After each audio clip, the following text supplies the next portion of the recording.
All right. Hi, everybody. Welcome back. It's Tuesday night. This is when we like to talk college football with you. This is our CFB Talk 158, where we take your calls and talk about whatever you feel like talking about that's happened in college football. Obviously, week 3 was interesting. It was supposed to be boring, and we got some interesting stuff happening across the board.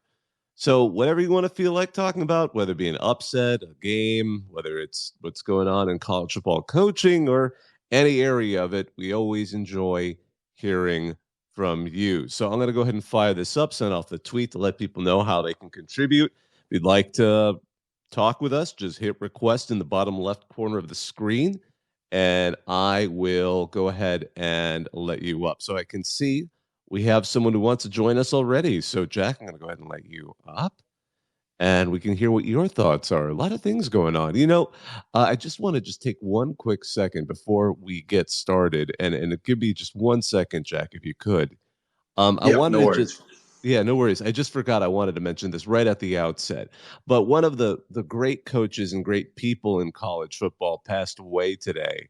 And unfortunately, it was expected after a very tragic accident. But Buddy Tevens, who was the head coach of Dartmouth most recently, he'd previously been head coach at Maine, at Tulane, at Stanford, where it didn't quite go so well. But immediately after a 3-year unsuccessful run at Stanford, where everyone said he was like the nicest guy. I still remember those days. Everyone's like, Stanford's got like the nicest coach, but he isn't good. He goes to his alma mater, back to his alma mater, Dartmouth.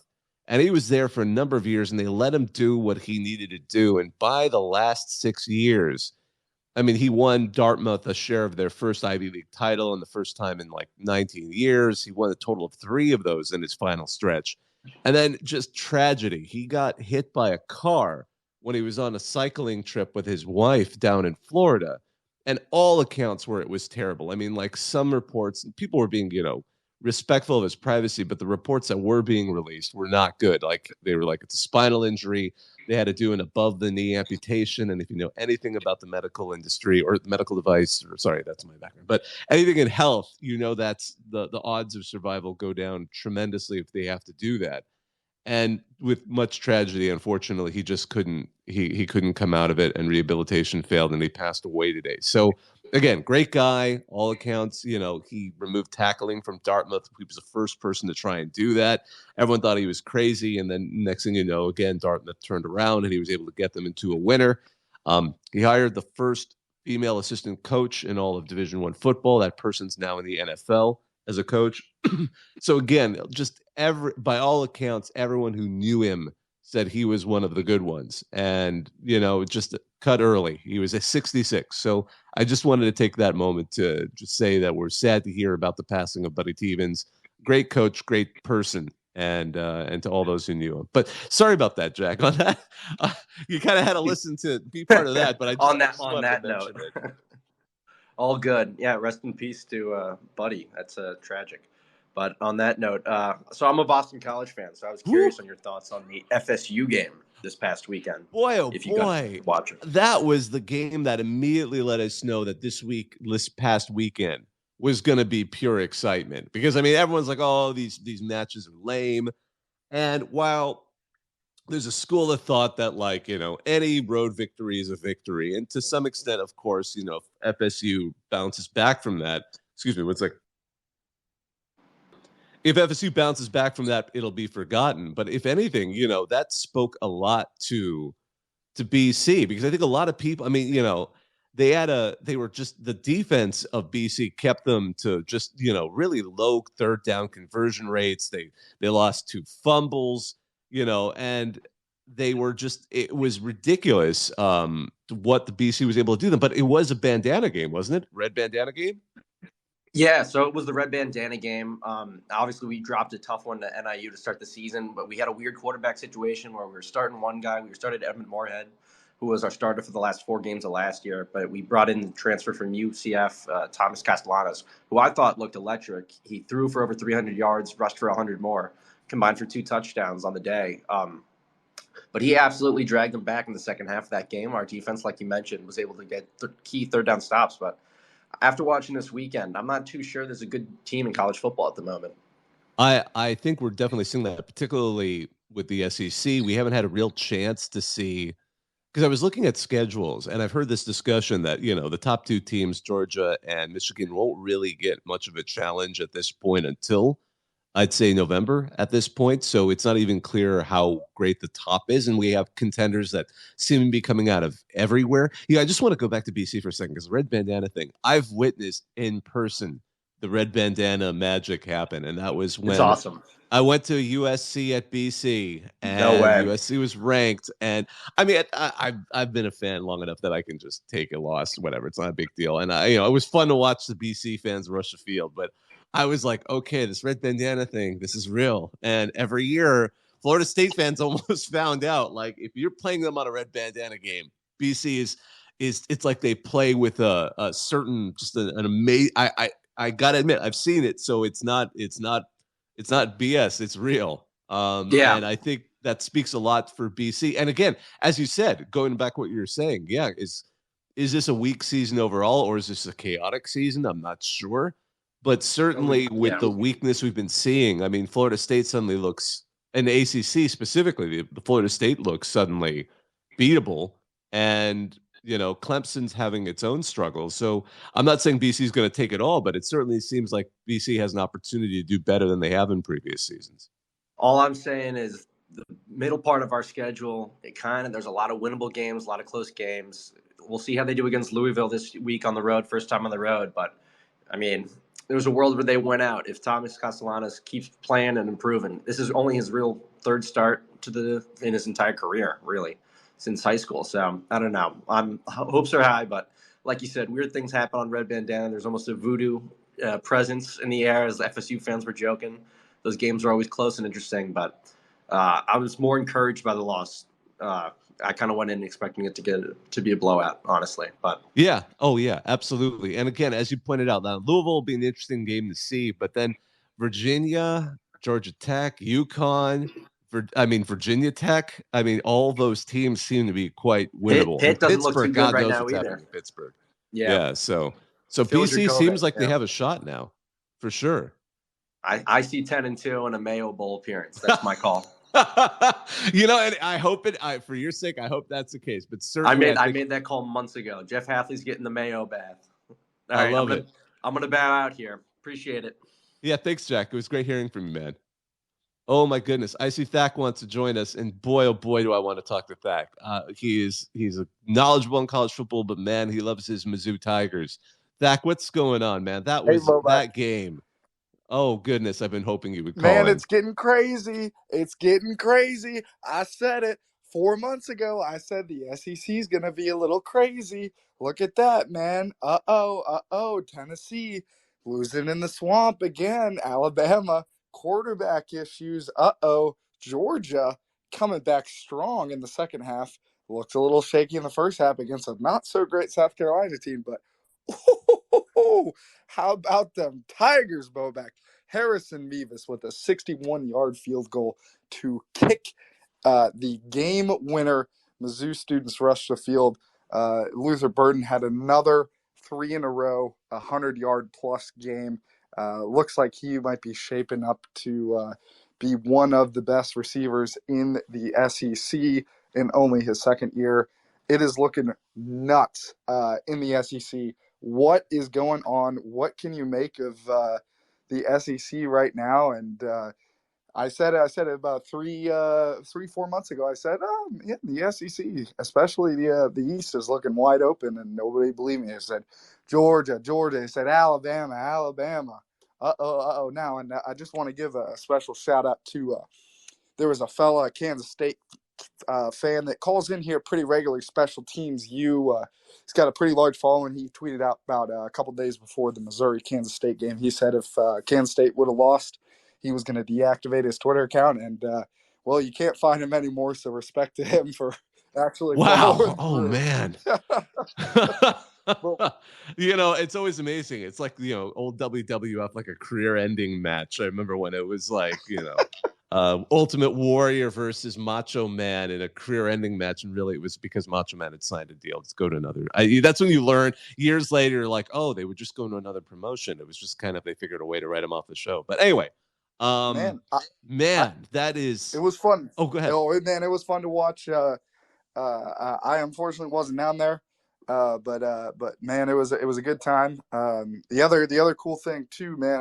Other thing I want to get your thoughts on is there's only about two teams I can think of right now who don't have a shot at making it to an SEC championship game. I believe Arkansas. I don't think at this time they would have to do some special magic, and obviously Vanderbilt. But other than the rest of that, I mean, Kentucky looks okay.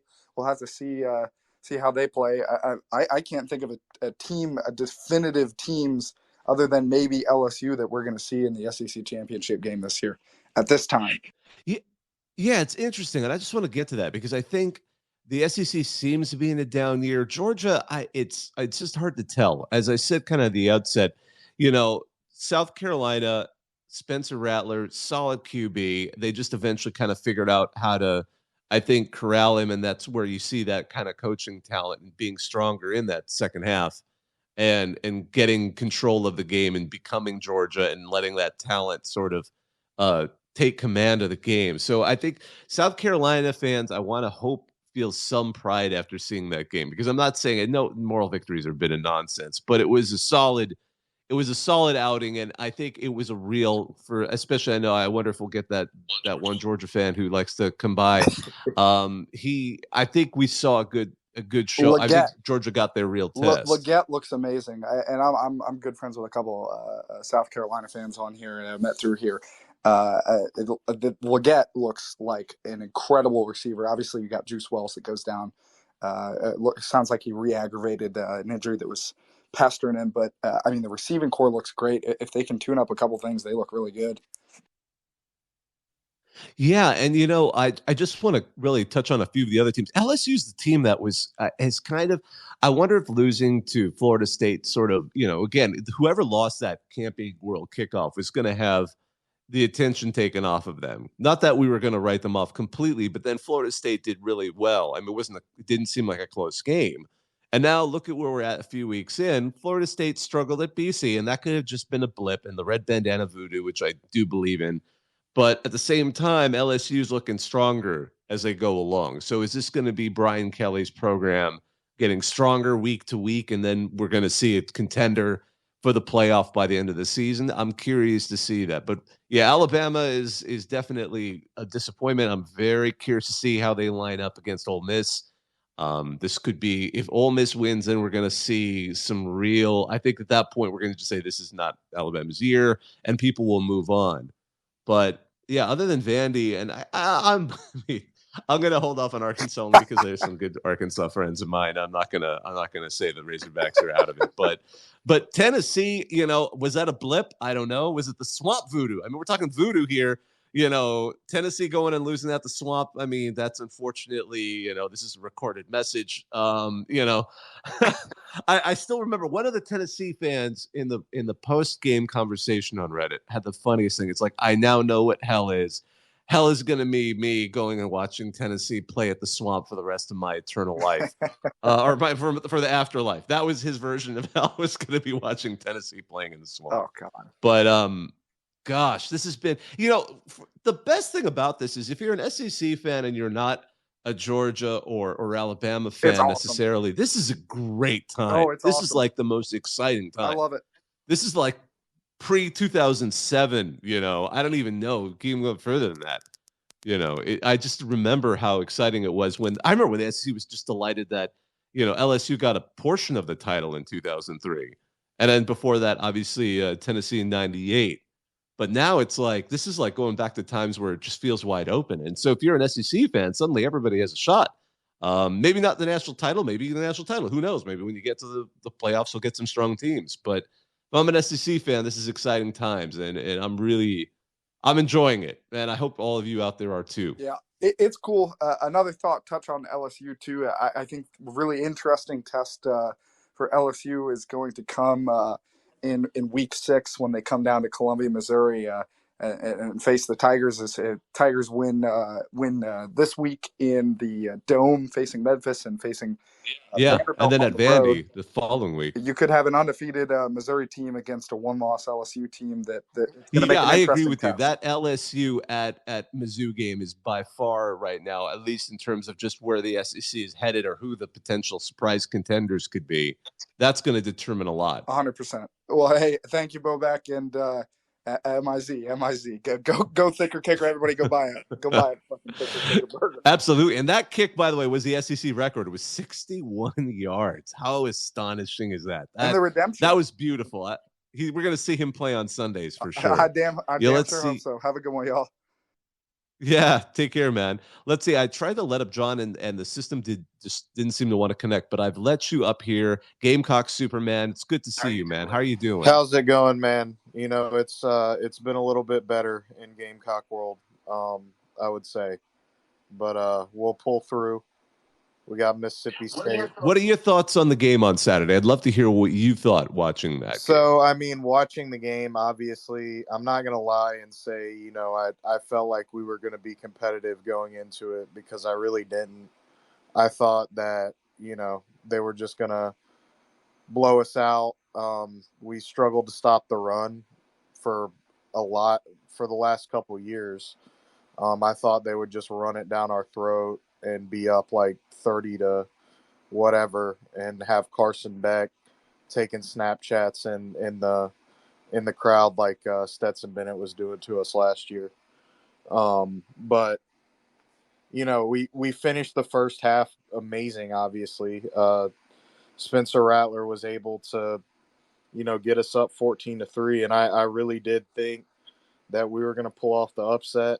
A lot of people probably did at that point, but I think you just saw the lack of depth in the trenches and the lack of a running game. And against a team as good as Georgia up front, it's just hard to play that game where you put everything on your quarterback's shoulders for, you know, 4 whole quarters. And as good as Spencer Rattler is, you know, he's not Superman. He can't do it all. So overall, I was happy with the performance. Some of the issues that we had against UNC looked a lot better, especially on the defensive line. But obviously, you know, when you leave your defense out there and you don't have a lot of depth, I mean, we had guys playing 80, 90 snaps on defense. And when you leave them out there, you know, so long, it just becomes difficult for them to stop UGA. Absolutely, you know, and I think that's what I centered on as well. Like there's only so much you can do against that level of talent. Like your hope especially in depth, your hope with a team like Georgia is to just build up such a lead that even their speed can't. I mean, they're just not able to process enough points in the half, even if they do come back. But yeah, that was still that first half was an impressive performance by Rattler and obviously the entire team to limit Georgia to 3 points.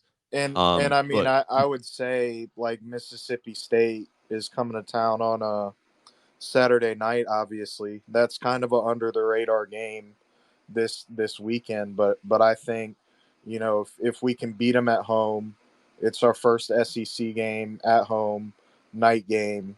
You know, we can get the season back on track. Just get back to 500 because, you know, obviously you already talked about it. What I saw from Tennessee didn't exactly look like the world beaters many had projected in the preseason.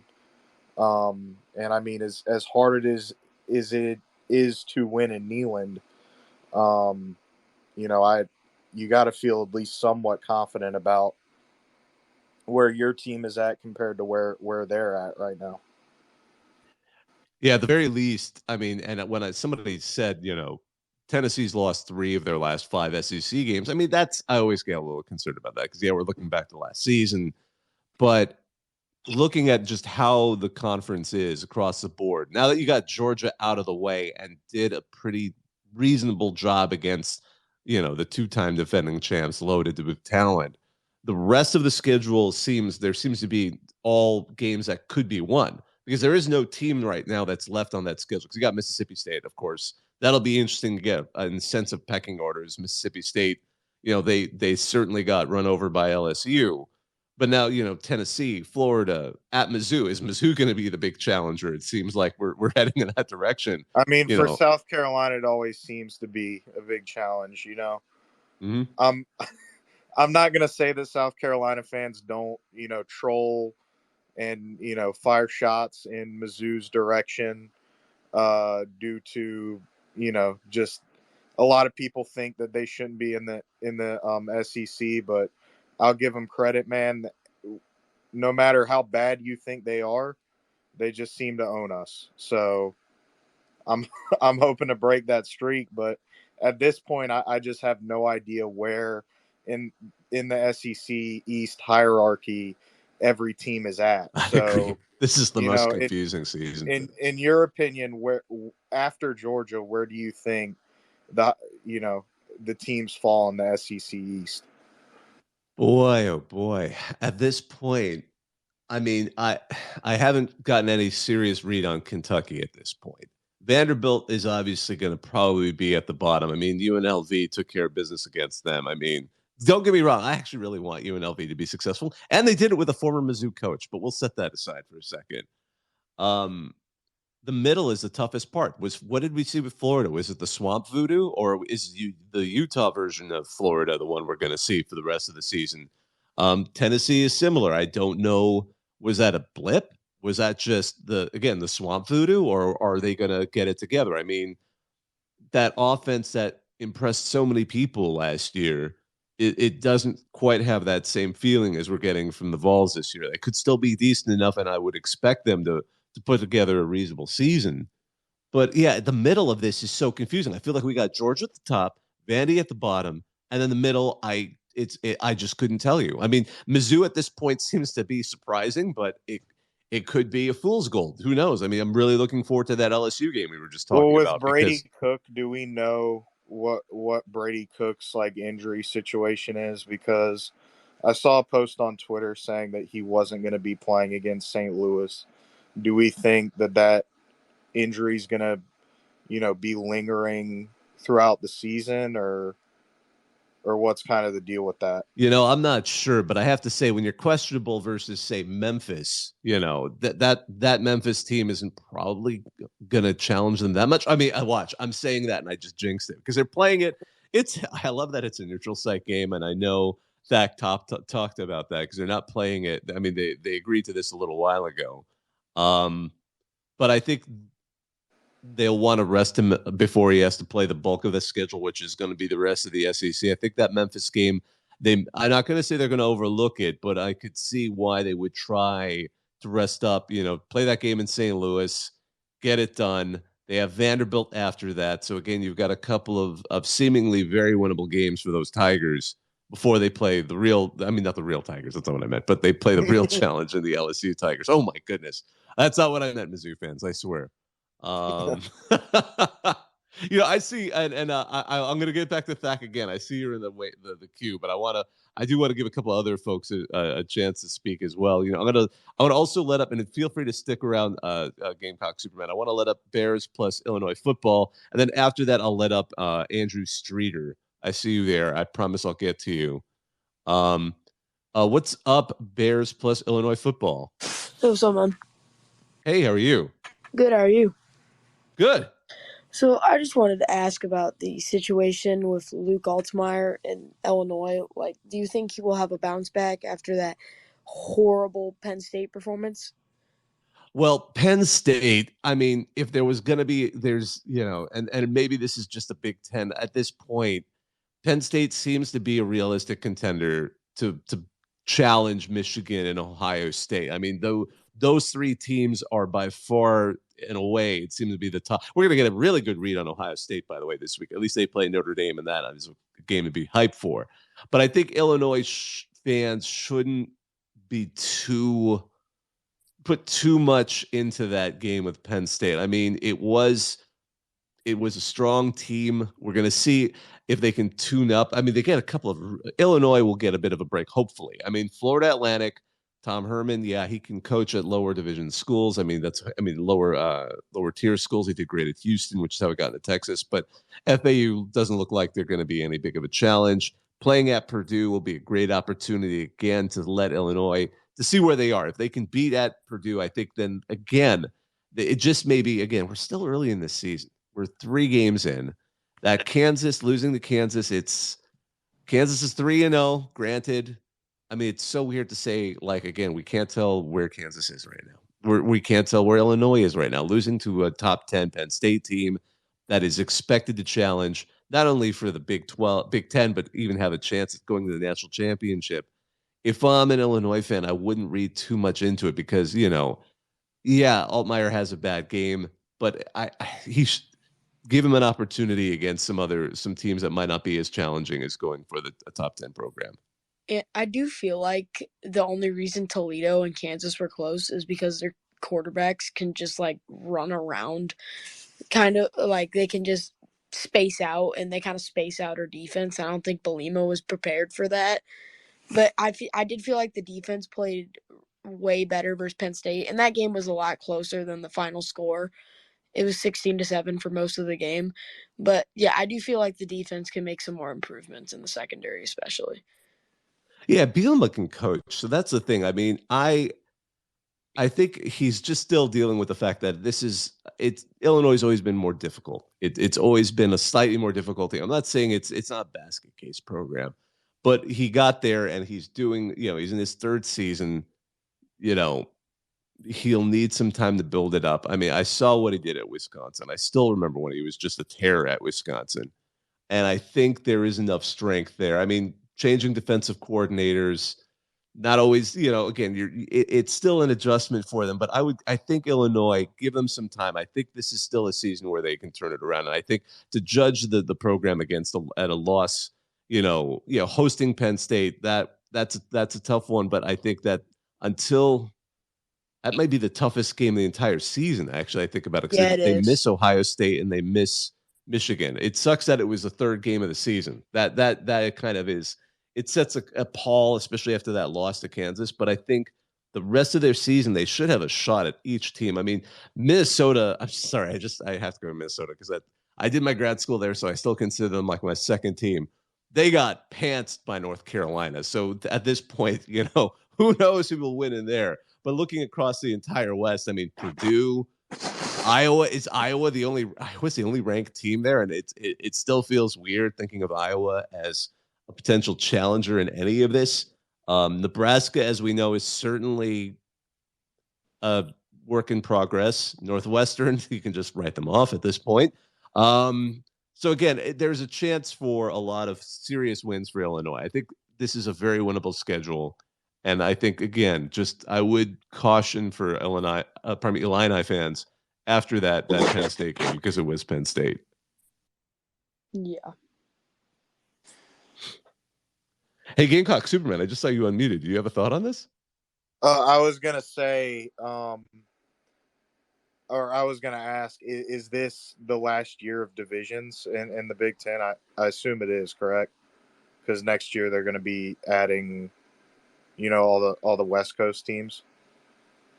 I believe so. I'm trying to remember. I thought they were changing the divisions up. I thought they were going to have for a couple years at least. I thought they were just going to move a couple teams to the East for 2 years to give them some That sounds time. right. Yeah, I admit I'm not as super familiar with. I can't remember exactly what they're planning to do, but it seems like eventually we're going to head into some direction where I don't know if they're going to just do the top 2 regardless.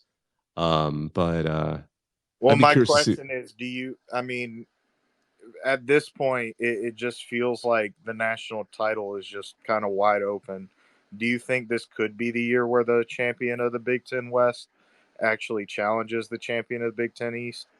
Or do we not, believe that? Because there's some solid teams in the Big Ten West, but just nobody that I would say I feel confident, offensively is going to be able to go toe-to-toe with an Ohio State, a Michigan, or a Penn State, at the end of the year. I'm with you on that, Gamecock Superman. I don't know if I could see at this point none of the teams in the West Although it is funny to think of Iowa as succeeding again. But, at the same time, none of those teams seem like they could potentially challenge those three in the East. At this point, it's still very much a dominant conference by those three teams. And I haven't seen anything that's made me think otherwise, that we're going to have that. The But only thing I could see is just somehow it's Iowa versus Penn State in the championship. I could see Iowa, and we'll get a preview of that this week actually. But I could see Iowa pulling off something, but like a last second touchdown or something. Because Penn State, they're really good, but like their quarterback makes a lot of questionable throws. I noticed because I was at the Illinois Penn State game. I just kind of noticed he makes a lot of throws. I can't really describe it. He kind of just makes questionable throws, in my opinion. I'm just loving the idea of Iowa doing exactly that, grabbing the other team in the Big 12 Big 10, championship, making it there, and just pulling another team down to the ground with them and just wrestling them into a low-scoring Iowa victory. That would be the most perfect for chaos people, for people who just want to love watching teams kind of get embarrassed or unexpected things happen. That would be the most plausible scenario in my mind, almost, Well, for a at West this Division point, I win. would say, the national title, looking ahead to that, maybe, I don't think the best team in the country is from the SEC this year. I mean, you look at Florida State, they struggled at BC, but what I saw from Florida State is good enough to beat anybody in the SEC, which is uncommon. And then obviously, you look at the non-conference games SEC teams have played, and it's not great, the record this year.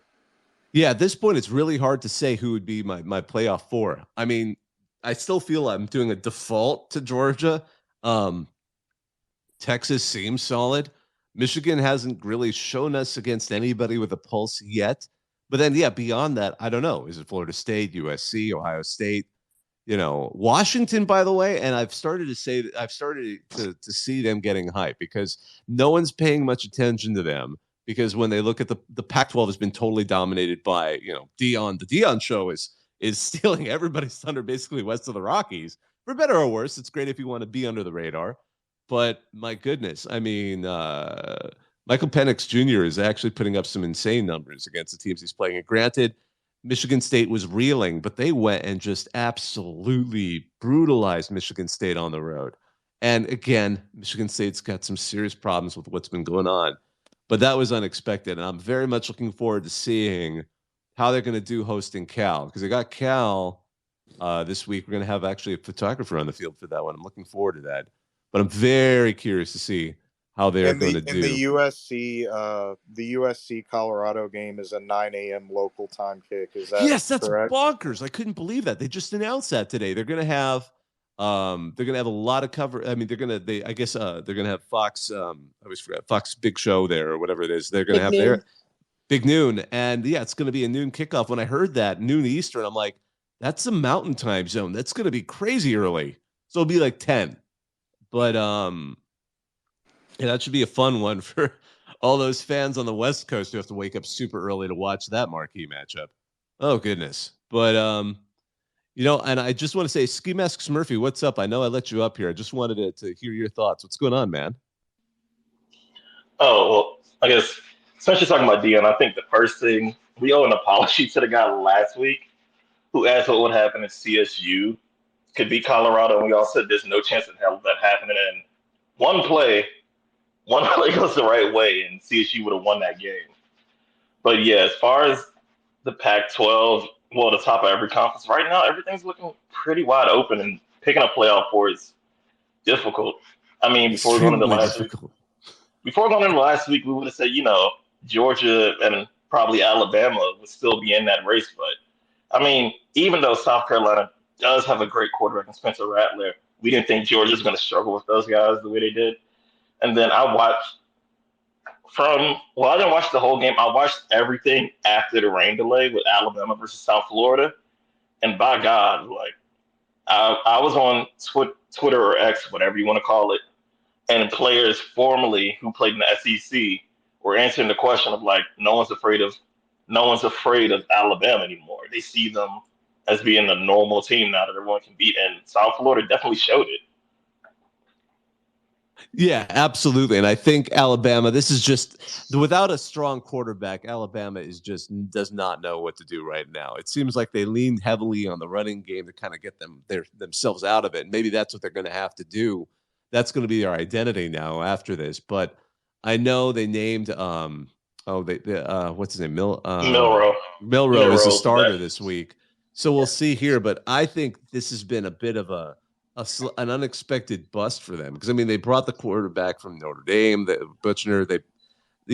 Simpson didn't quite work, isn't quite ready yet. So again, I think this is just a bit of a sometimes I guess you pull the slot machine, you pull the arm in the slot machine, and it doesn't work out.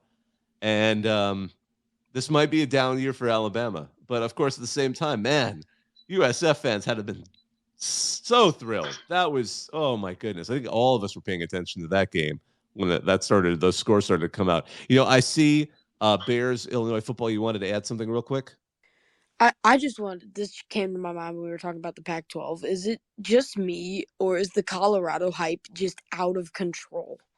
Oh, it is totally. It's absolutely fascinating, and it's ridiculous.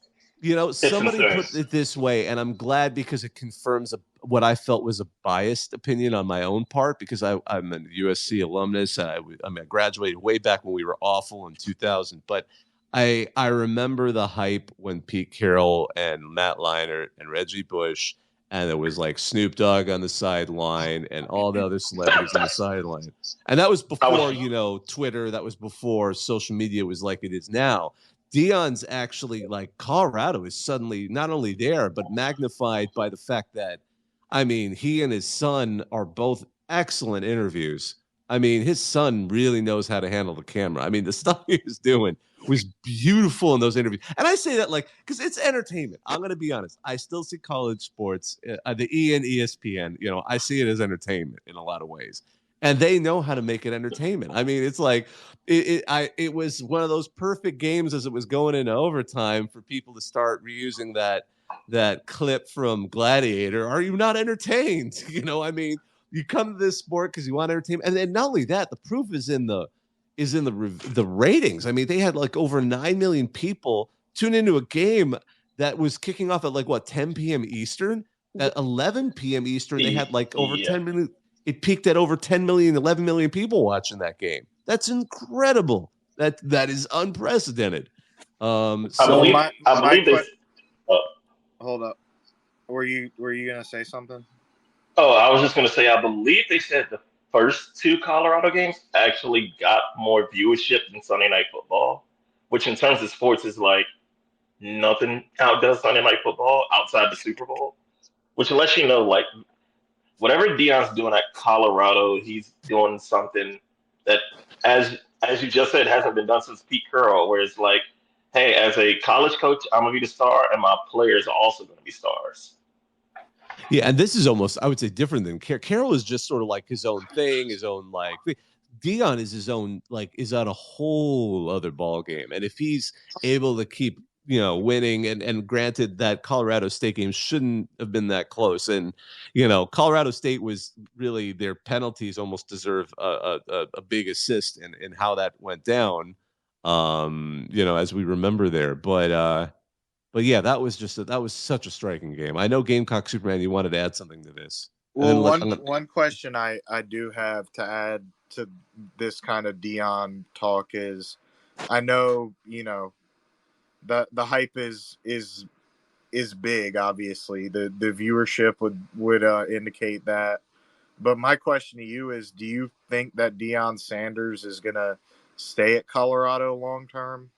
Because I mean, the Colorado job was kind of just like, they were one of the worst programs in the Power Five last year, and many years before that, and they just were like, we're gonna roll the dice, take a gamble, and we're just gonna hire Deion and see how it works out. And obviously, adding 87 transfer players, basically flipping your entire roster, is something nobody has ever done up until this point in college football. It seems to be working as well as it could have up, 3 games into the season. But my question to you is, obviously he's going to be getting interest and offers from, bigger name brands later down the road. Do you think Dion sees this as kind of a stepping stone, or do you think he's at Colorado, for the long term? That's a great question. I'm going to say part of it is, Dion, we talked about this, I think, a little last week. He's in a position to not necessarily be in a rush to move anywhere for any financial reasons. The guy is already super successful. So it's really more what he wants. And obviously, I can't speak for him, but I'd be curious. I mean, what is the future for him? Does he want to go to a bigger college program? Does he want to go to the NFL? Does he want to see what he could build at a place like Colorado where they clearly appreciate him? And this has been a fit better than I think anyone expected. I don't. You hear the stories of what's going on in Boulder. You get, how, just the entire excitement, getting 60 Minutes to show up, getting all of this hype, getting, the Fox and the ESPN shows to both show up. It's so tough. I mean, and it could cool a little bit. I mean, it's a tall order to go and play a good Oregon team in Autzen. Autzen's such a hostile stadium. If you've never been to a game there, it's spectacular. It's not that big, but that entire stadium is designed just to be a very hostile environment for the opposing team on the field, and it's just a beautiful area to go to. So I think they're hitting the gauntlet now of playing back to back at Oregon and then hosting USC. That's, I mean, considering what happened at Colorado State, considering, Hunter's injured, I'm thinking they may not have a big success in those two games. I could be wrong. I mean, gosh knows, he's proved so many people wrong all season long, but that might cool it a little bit. So we'll see where he feels. But right now this may be, I don't know if this is going to be the peak of the hype and the fire behind this program and behind Dion, but I'm not entirely sure. And I know we have two hands up that want to touch in on this, and then I do want to let Todd up, but let's go with you, Ski Masks Murphy. You had your hand up first, and then we'll get to you, Bears plus Illinois football. Yeah, I mean, after we mentioned it last week, it was either during the 60 Minutes interview or some other time he was talking last week. He did state that at least Dion has said he's not going to go to the NFL. So at least on that end, we know he's not going to move up. But I don't see him really moving to another school because he's really going to still be in a power conference. And just knowing that from being on a college campus myself at the University of Michigan, like seeing how much the local community can pour into a school, and Boulder also having like a very pretty high average household income, I think the people there are probably going to do whatever number it really takes to keep him there, as long as it doesn't get too outrageous. I don't see him moving for the near future. I think he's staying put for probably the next 5 to 6 years. That'll be an interesting one. We'll see that. And let's see here, Bears plus Illinois football. What are your thoughts on that? Well, so I was just gonna add about like the whole Big Noon ESPN game day type thing. If you heard, so Big Noon was supposed to come to Champaign, and then they like flip flopped it last second and decided they were gonna go to Colorado when game day was already going there. People in Illinois paid like $2,300 to get like a tent to be on TV or whatever, and they still haven't paid that back yet. So Big Noon kickoff right now is getting like bashed by the entire Big Ten right now. Have you heard anything about this yet? I haven't, but that sounds like I could totally see. Those shows are so tricky with that, Yeah, how quickly exactly. it can move from place to place. But that stinks for fans, and I sympathize with that, especially with the excitement. Yeah, exactly. Well, let's see here. Todd, you've been really patient. What's going on, man? No, I just want to, thanks for having me on. I just wanted to comment on the Colorado situation with Dion. Sure. I wanted to say that I agree. Sorry, my daughter, give me 1 second. I just Been want to say there, that been there. I just want to say I'm a father of two. I know exactly. Oh, yeah. No, Well, did you remember, by the way, do you remember during the pandemic when that one coach called into the show with Nick Saban, and he was just looked like a new dad, and he looked like if you've never seen it, look up the baby interview with Nick Saban, and the reporter, and the lighting was just terrible. He looked like a man who had been through hell on earth, and anyone who's had a newborn knows exactly that feeling. But Oh sorry, I yeah, didn't I've mean to seen say that, it. but No, Todd, no, but no, that no. that You're warmed my good. heart. I appreciate it. No, thank you. I just wanted to say on the Colorado situation, I agree with Ski Mask. I think Colorado was in a very good position with Dion because they were like that school that gave Dion the chance to move up and coach at a higher level. And so I think Dion is very appreciative, and we all know that Dion's going to get other bigger schools are going to come calling, try to get Dion pulled away. But realistically, Dion will have to stay at Colorado for another 2 years. Shadur is a sophomore this year. Am I correct? Is he a sophomore? Junior, I believe. He is a junior. Okay. Well, I figured he would for some reason I thought he was a sophomore, so I figured Dion would definitely be there for at least 2 more years because Schroeder's not going to be able to transfer again. But no, Colorado's in a great position with him, and it's just really wild to think about. Like you guys had stated, like what coaches have ever done that where they just completely gutted a roster and brought in new guys, and they're already having so much success. And I believe I had saw that Colorado was only favored to win like 4 games this year. Yeah. So I think that's great, and I'm really happy for Colorado in the sense of before the season when they announced that they were leaving the Pac-12, all the slander that they had gotten from Pac-12 fans, and like Dan Lanning coming out and saying, "What has Colorado ever won? Why they were here? So it's not a Yeah. loss to." Lose them. So I'm cheering for Dion and Colorado in that sense, and I think Colorado's kind of become like America's college team. Like everyone is so intrigued, just because they want to see them thrive. Or you have the Dion haters that tune into the games that just want to Yeah. waiting to see them fall. You know what I mean? So Yeah, I know what you mean. I love it because Colorado's kind of in that position where I think they're attracting a lot of casual fans, people who just don't care about college football. They're primarily NFL, and yeah, you see a lot of people tuning in who aren't typically people who report on college sports. I mean, I know, for example, Stuart Mandel was noticing, like, Bill Simmons, who never comments on college football, was suddenly following the game that night, and just the numbers that we're seeing on the TV ratings. So I think they're attracting a lot of fans who are big. I remember I was actually covering a game this weekend. I was at a Major League Baseball, Target Field, but it was hosting South Dakota State, the reigning FCS champions. They were hosting basically a scrimmage against a non-scholarship Pioneer football team. But I was just talking with just casually getting on the media elevator, and somebody who is a local TV person doesn't really follow college football a whole lot.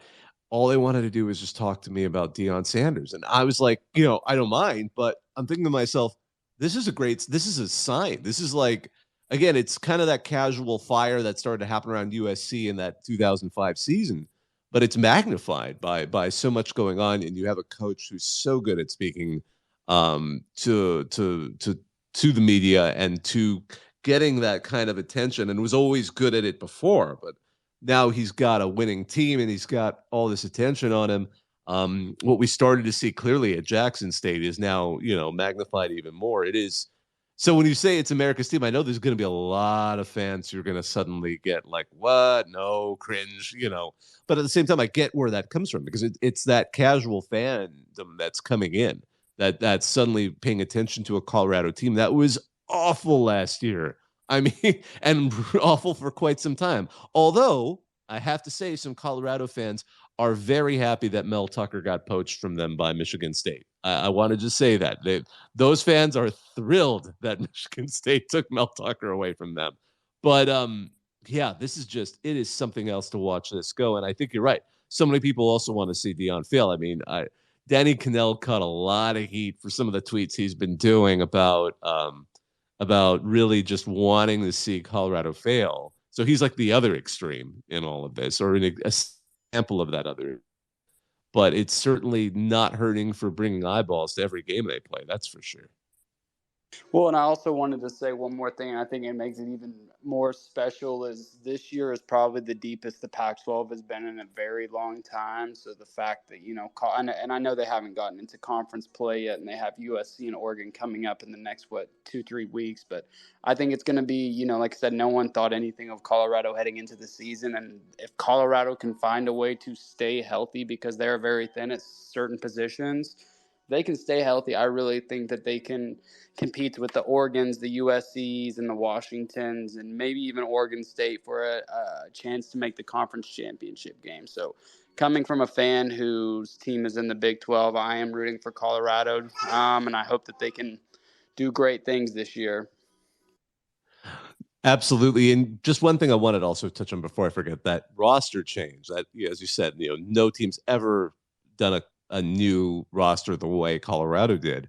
The only team that's even come close is Texas State, and they're the ones that came out and shocked Baylor and gave UTSA a really close game.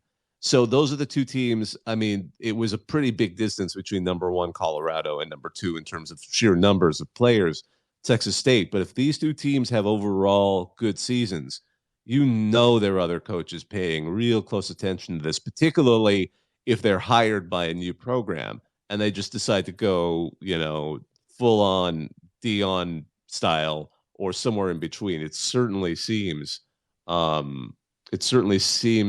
something very likely we're going to see more of.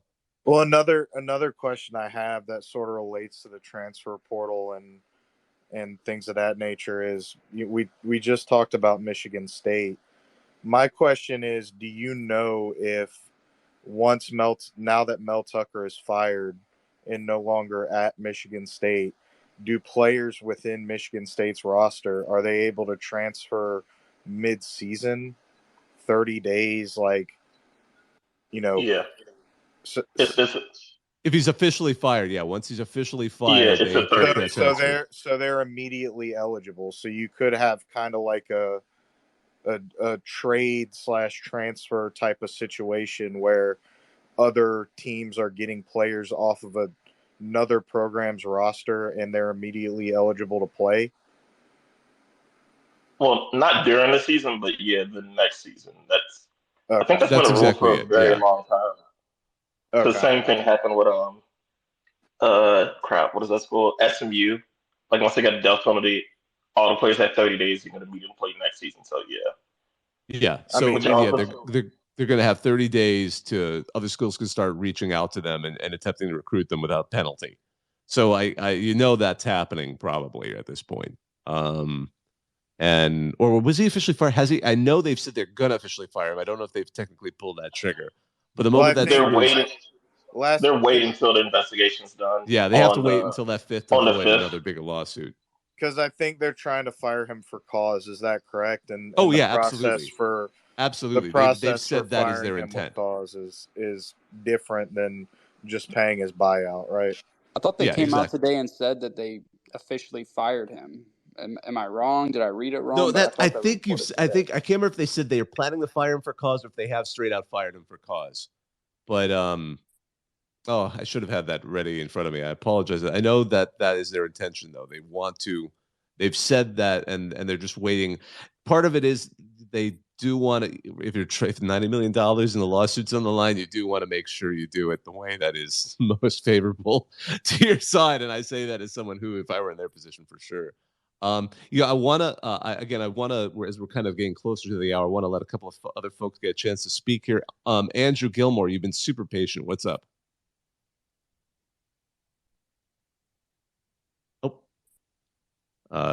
Andrew Gilmore, if you get a chance, hit unmute. I'm also going to let up John. Oh, I'm sorry. Oh, wait, Andrew, looks like you unmuted. What's going on? No worries, it happens. Sorry about that. Hey, question, or just two quick questions for you. Is Tom the offensive coordinator at Alabama in 2020? And how money do you think it will take to lure Dante Moore from UCLA to Alabama? Because I don't think there's any chance that UCLA has booster NIL money to keep him. That's my question.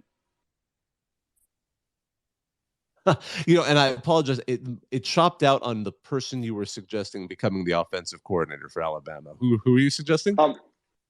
My question was: Is Tommy Rees going to be there in 2024? And at quarterback? Oh yeah. At quarterback, would Alabama try to lure a guy like Dante Moore there? I got the UCLA one. That one's great. I love that because UCLA doesn't have boosters that would ever match anything that Alabama would throw at UCLA.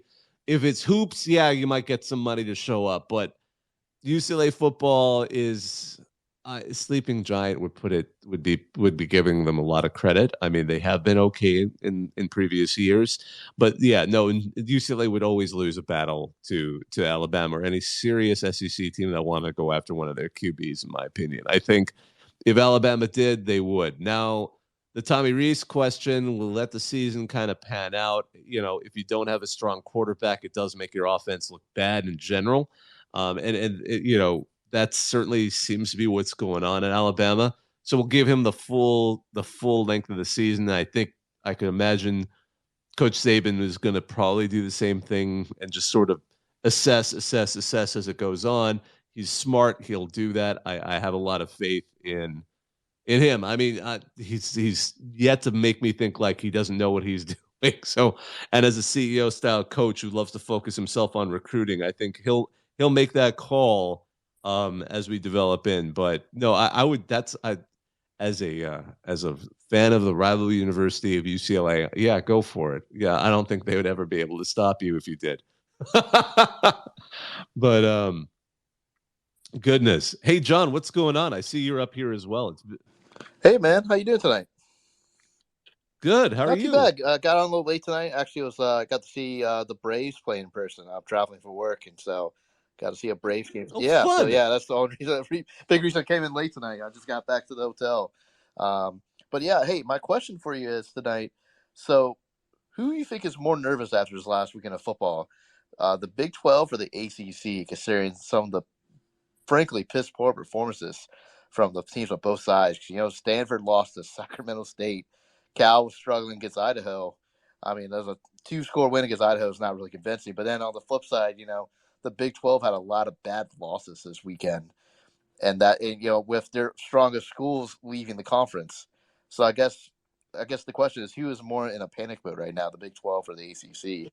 Boy, that's a great question. I think the Big 12 right now is a little more embarrassed because it looks like the two teams they didn't want to be the strongest teams currently, Texas and Oklahoma, are the only ranked teams, and they look the most dominating. Now, BYU pulled a surprise, maybe somewhat of a, maybe not a big surprise on Arkansas. So suddenly they look like they're one of these squirrely outside contenders. They've got Slovis. By the way, Slovis is fun to talk about, the kid in Slovis, because he was at USC. He transfers out, goes to Pitt, where he didn't seem like he was doing well. He goes to BYU and looks great. Now Pitt just seems to not be able to have good quarterbacks. And part of it is they change offensive coordinators. So maybe that was the big thing. Maybe that was the big change. It wasn't the quarterback play. It was the offensive coordinator at Pitt. But we'll set that aside for a second. Kansas is 3-0, but I don't know if I'm going to say they're going to challenge Texas and Oklahoma at this point. Oklahoma really starting to look like the real deal each game that passes. But again, I'm looking forward to seeing more of a challenger. And Texas, are we going to now realize that with all this talk about Alabama not being quite the Alabama, are we going to look back at that victory and kind of go, well, you know, is it going to be one of those? We'll see. But I think the Big 12 is definitely the more awkward position only because those are the two leads. And they seem to be the stronger programs at the moment. Yeah. ACC, I mean, we talked about this early on. We talked about Florida State at BC. BC has weird voodoo when they wear those red bandanas. And it was a red bandana game. As I said, I've been at a red bandana game where a ranked team that I was a fan of lost to an unranked, like 1 and 2 BC team because they were in the red bandanas and whatever. It just makes them play at an extra level. But, you know, watching what North Carolina did to Minnesota just took them out. They're not going to be there. You know, Minnesota is not, once again, they're going to be a middle team again this season, or middle to lower team in the Big Ten. Duke is their version of the unexpected 3-0 team, and Miami is apparently ranked again. I mean, I think this is an exciting time. All three of the big Florida schools are ranked for the first time in many years. Florida State, Florida, and Miami all ranked at once. Who knew? So I think the ACC, I'm going to give them a slight edge here this week, but we'll let this season develop out before I say one of those teams is looking worse than the other. Todd, I know you wanted to add something. And then I'll get back to you, John, I promise. Yeah, I just wanted to comment on your OU and Texas thing. I mean, look at last year. Before we can really get all hyped up on Oklahoma, I mean, they started last year 3-0. They just dominated non-conference and got into conference and just dropped down the standings left and right. So I think it might be OU does look really good right now. Their offense looks like they're much improved from last year, and their defense looks much improved as well. But they're one of those teams that are just kind of like you really don't know yet. And I'll be damned if I'll say Texas is good yet, because it's just like an every year thing for Texas. They get, they're super hyped up at the beginning of the year, and then they end up dropping 2 or 3 games that they shouldn't drop. And so that's my thing with Texas. Overall, they're by far the most talented roster in the Big 12, but they're just going to find a way to lose a game or two that they shouldn't lose, and I would not be surprised if they don't even make the conference championship. Well, at this point, they're going to have the more interesting lead up to the Red River shootout. I think they're going to have, with at Baylor and Kansas, they're going to have a little bit more of an interesting path because Oklahoma, Cincinnati's looking so weak right now because granted, it was a rivalry game, but it was still Miami of Ohio and Iowa State. The less said about them, the better at this point. So I think, it's going to be interesting, and it looks like the Red River shootout will probably designate it, and we'll see how those two teams do from there. I want to give an opportunity. John, I know you wanted to add something, and then I want to get to Ray. Yeah, of course. I'll be quick. I was going to say that Kansas you mentioned me undefeated. It's a very shaky 3-0 right now because you probably saw over the weekend they barely beat Nevada, and anyone who's been paying attention knows Nevada is awful this year. Oh, they're the team that got clobbered by an FCS team the previous week. Idaho, I wouldn't even say a great FCS team. Like Idaho blew them out by 20. Yeah, and Idaho hasn't been awful since they dropped. Yeah, they've down. been awful. The Big Sky seem to be a better fit for them, at least in terms of competition. But Idaho's trying to be the giant killer FCS of this year. Man, they've been playing kind of close to a lot of Power 5 teams. Yeah, absolutely. So Ray, what's going on? What's on your mind? Hey there, what's up? First time listener, long time caller. Who would you rather be right now, Matt Campbell or Dave Aranda? Oh boy. Matt Campbell seems to always have a safer position because Iowa State's expectations are not astronomical. It just always seems like anytime you can, I think Baylor's got higher expectations than Iowa State just overall. So I'll say I'd rather be Matt Campbell because I'm very curious to see. I mean, because after what happened with Oklahoma State, holy cow, we haven't really talked about them, but this whole 3 quarterback thing is just not working. And have we reached a point where Gundy's been there too long? I don't know if we can say that because just only a few years ago they were looking pretty good, but this Iowa State, Oklahoma State's like the ugly curiosity game. Like, which team is doing worse right now? And I want to see them play. It's like I'll be there on Saturday to report it for you, buddy. I'll let you know. I'm 20 minutes from Jack Trice. I went to school at Oklahoma State, so I'll be at the game. I honestly don't think either team will score more than 10 points, and that's being nice. Is Matt Campbell the coach that's fumbled the bag the most out of any coach ever? In what way? Just like not being able to take a new position, or just with like coaching Iowa State? Turning down positions. Oh yeah, before to stay at Iowa State. Maybe he's just one of these guys that just likes what he's got going there. Because again, the expectations at Iowa State are always going to be more reasonable than some of these other programs that were courting him. Because if you go into some programs, the expectations are quite high, and what passes at Iowa State. Because I still remember watching the Iowa State season where Seneca Wallace was their quarterback, and they were just so thrilled to get to this certain point. Then the rest of the season they collapsed to like 6-6. They started like 5-1 and then finished 6-6, and they were so happy. That program, those fans, they were incredibly happy. So there's a level of expectation there that makes it a little more reasonable. So I could see why Matt Campbell, and also frankly, they've got a close. They clearly like him there. They're putting in investment in that program. They're doing all that cool stuff around the stadium in Ames. So maybe he just likes what's being built there, and he feels like he's more involved. And it's interesting because I mean, Kirk Ferentz is a great example. How many times was he? There were people that pursued him over the years, and he's now like the longest tenured coach of any school in FBS right now. So it's interesting stuff. I don't know. Maybe there's something in the water in Iowa. It's Speaking of tenured coaches, you mentioned Mike Gundy, and then me being a TCU guy, it feels like Gundy's on his Gary Patterson run. Oh, wow. Oh, that's interesting. I get that analogy, and I wonder if we're at that point. Has he simply overstayed? He made Oklahoma State terrifying for so many years, but we'll see how this season pans out. But this is definitely the first several games in. It's not looking great. No, you can't get housed by South Alabama like that. You just can't get depantsed like that. Yeah, at home no less. That was something else. Speaking of deep pants, I have to mention Arizona State because Fresno State. If we're talking just to take a second to talk about G5 contenders, Fresno State right now is sort of taking my lead. They had a couple of weird weeks there where they struggled with a Eastern Washington FCS team that's typically good, but had previously been blown out by North Dakota State here in a game in Minneapolis in US Bank Stadium. But they seem to be one of those big contenders right now. I mean, there's a few others, but right now, if I was going to pick one, I'm going with Fresno State at this time to be the team that might be that G5 program to break that previous run by the American Conference on getting into the New Year's Six. I think Mountain West may have a chance, and especially since Boise State simply doesn't look like the Boise State of old. I'm very curious. Air Force too. Air Force is also got that shot, but at this point, Jeff Tedford knows how to coach a good quarterback, and he's got them looking pretty strong. And I feel bad for Arizona State because they lost Rashada. He was injured, and for a while now, it seems like he might be out for potentially even the rest of the season. This is going to be just a basket case for a new coach at Arizona State right now.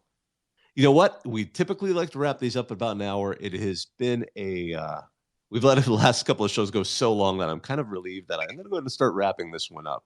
I just wanted to take a moment to thank all of you who tuned in, all of you who joined the conversation.